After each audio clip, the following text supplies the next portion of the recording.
নমস্কার বন্ধুরা, সকলকে আমার চ্যানেলে স্বাগত। অতি সম্প্রতি রাজ্যের অর্থ বাজেট পেশ করার সময় গত 12ই ফেব্রুয়ারি মাননীয় অর্থমন্ত্রীর তরফ থেকে রাজ্যের সমস্ত ধরনের সরকারি কর্মচারী এবং পেনশনারদের জন্য 4% হারে ডিআরএস অ্যালাউন্স ঘোষণা করা হয়েছে। এই 4% হারে ডিএ বৃদ্ধির ফলে রাজ্যের সমস্ত সরকারি কর্মচারীদের কতটুকু স্যালারি বাড়তে চলেছে সেই ব্যাপারে তেমন কোনো সমস্যা না থাকলেও রাজ্যের যে সমস্ত পেনশনার বা ফ্যামিলি পেনশনাররা আছেন তাদের এই 4% ডিএ বৃদ্ধির ফলে তাদের পেনশনে কতটুকু বৃদ্ধি হতে পারে এই ব্যাপারে তাদের মধ্যে একটা সন্দেহ থেকেই যাচ্ছে। আমাকে অন্যান্য ভিডিওর কমেন্ট সেকশনে অনেক পেনশনাররা আছেন যারা প্রশ্ন করেছেন যে এই 4% হারে ডিএ বৃদ্ধির ফলে তাদের কতটুকু পেনশন বাড়তে পারে সেই ব্যাপারে জানানোর জন্য। তাই আজকের ভিডিওতে এই 4% ডিএ বৃদ্ধির ফলে পেনশনার এবং ফ্যামিলি পেনশনারদের কতটুকু পেনশন বাড়তে চলেছে সেই ব্যাপারে বিস্তারিতভাবে আলোচনা করব। ভিডিওটি সকল পেনশনার এবং ফ্যামিলি পেনশনারদের জন্য অত্যন্ত গুরুত্বপূর্ণ, তাই প্রথম থেকে শেষ পর্যন্ত অবশ্যই ধৈর্য সহকারে দেখবেন এবং ভালো লেগে থাকলে অবশ্যই একটি লাইক করবেন এবং সকলের সঙ্গে শেয়ার করবেন। আর সেই সাথে এই চ্যানেলে যদি প্রথমবার হয়ে থাকেন এই রকমের ইনফরমেটিভ ভিডিও আরও দেখার জন্য যারা এখনও পর্যন্ত এই চ্যানেলটিকে সাবস্ক্রাইব করেননি তারা অবশ্যই চ্যানেলটিকে সাবস্ক্রাইব করে নিতে ভুলবেন না। তাহলে চলুন আমরা বিস্তারিত জেনে নিই। ডিএ নির্ণয়ের ক্ষেত্রে সমস্ত ধরনের পেনশনার এবং ফ্যামিলি পেনশনারদের এক্ষেত্রে প্রথমত দুটি ক্যাটাগরিতে বিভক্ত করা হয়েছে। প্রথম যে ক্যাটাগরি সেটি হলো সেই সমস্ত পেনশনার বা ফ্যামিলি পেনশনারদের জন্য প্রযোজ্য, এক, যারা বর্তমানে জীবিত আছেন এবং নিজের পেনশন নিজেই নিচ্ছেন এবং তারা রিটায়ারমেন্টের সময় নিজেদের পেনশন সেল বা পেনশন কমিউট করেননি, এক, তাদের ক্ষেত্রে প্রযোজ্য প্রথম ক্যাটাগরিটি। এছাড়াও যে সমস্ত পেনশনাররা নিজেদের রিটায়ারমেন্টের সময় পেনশন সেল করেছিলেন কিন্তু বর্তমানে তাদের 75 বছরের ওপর তাদের বয়স হয়ে যাওয়ায় সেই পুরনো কমিউটেশন ভ্যালুটা আবার ফেরত পেয়েছেন, অর্থাৎ আগের নিয়মে পেনশন পাচ্ছেন, তাদের জন্য প্রযোজ্য। এবং এর পাশাপাশি সমস্ত ধরনের ফ্যামিলি পেনশনারদের জন্য প্রযোজ্য। অর্থাৎ প্রথম ক্যাটাগরিতে এই তিন ধরনের যে সমস্ত পেনশনার এবং ফ্যামিলি পেনশনাররা আছেন তারা পড়বেন। এবার আমরা এক এক করে একটি উদাহরণের সাহায্যে জেনে নেব যে এক্ষেত্রে আপনারা ডিএটিকে কিভাবে ক্যালকুলেশন করবেন। এই ক্যাটাগরি অর্থাৎ এই তিন ধরনের পেনশন বা পেনশনার বা ফ্যামিলি পেনশনাররা মূলত আগে দেখবেন যে আপনারা বর্তমানে কত টাকা প্রতি মাসে মাসে পেনশন পাচ্ছেন। ফর এক্সাম্পল আমি এক্ষেত্রে আপনাদেরকে বোঝানোর জন্য একটি ডেমোর সাহায্যে উপস্থাপন করছি। ধরুন একজন পেনশনার বা ফ্যামিলি পেনশনার প্রতি মাসে বর্তমানে 18,740 টাকা করে তারা পেনশন পেয়ে আসছেন। এক্ষেত্রে আপনাকে ডিএ নির্ণয়ের ক্ষেত্রে প্রথমত এই অ্যামাউন্ট টাকার থেকে 500 টাকা বাদ দিতে হবে মেডিকেল অ্যালাউন্সের, অর্থাৎ 18,740 টাকা থেকে প্রথমত 500 টাকা বাদ দেবেন। এরপর পড়ে থাকবে 18,240 টাকা। এবার এই 18,240 টাকাতে বর্তমানে 14% হারে ডিআরএস অ্যালাউন্স ঘোষণা করা হয়েছে, মানে এতদিন পর্যন্ত প্রযোজ্য আছে।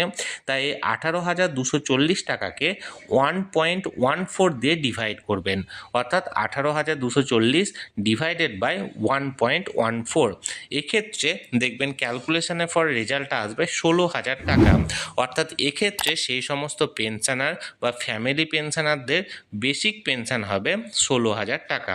এই 16,000 টাকার উপর এবার আপনারা যেহেতু 4% হারে ডিআরএস অ্যালাউন্স ঘোষণা করা হয়েছে তাই 4% হারে দেখবেন যে 16,000 টাকার 4% সমান 640 টাকা আপনাদের বাড়তে চলেছে।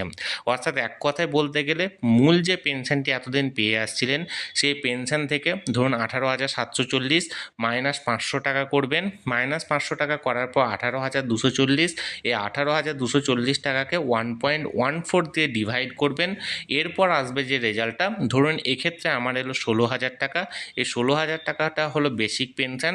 এই 16,000-এর 4% হারে ডিআরএস অ্যালাউন্স বৃদ্ধি হতে চলেছে, অর্থাৎ মোট বৃদ্ধি হবে 640 টাকা।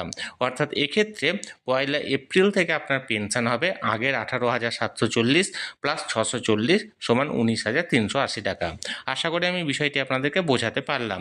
এবার আপনাদের ক্ষেত্রে যে আপনারা পেনশনের অ্যামাউন্টটা পেয়ে আসছেন সেই অনুযায়ী নিজের ক্যালকুলেশনটা করে আসবেন।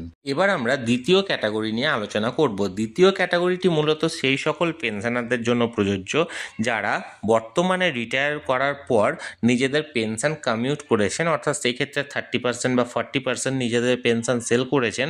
সেল করার পর তারা বর্তমানে পেনশন পাচ্ছেন।